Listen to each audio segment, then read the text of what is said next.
Hi, my name's Nathan, and in this video I'm going to show you how to adjust your model alignment in case something goes wrong during the regular process. In this case, we're going to jump in where I've already observed a couple of control points, and I'm going to show the example of maybe I make a mistake with my air tap or my alignment, or maybe I've lost tracking while on the job site with the XR10.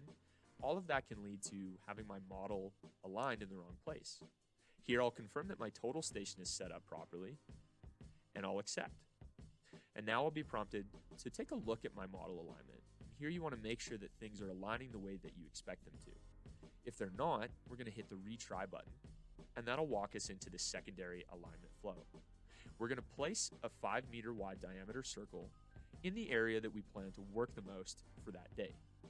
This will allow the model to be most accurately aligned in the place that we care most. Here I'm going to air tap or gaze and say select to place this circle. If I make a mistake, I can retry it, but in this case, we're happy.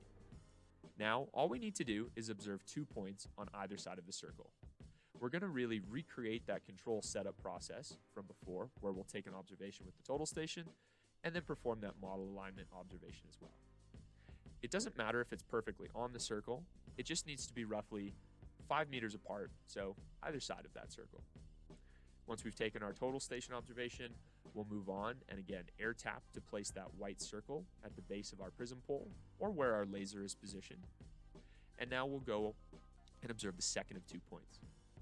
Again, doesn't matter if it's perfectly on the circle, just needs to be anywhere that's about 5 meters apart across from that original position. So as we walk over here, I'm just going to roughly place my prism pole, set it down, and make sure that I level up. And now I'll take my measurement.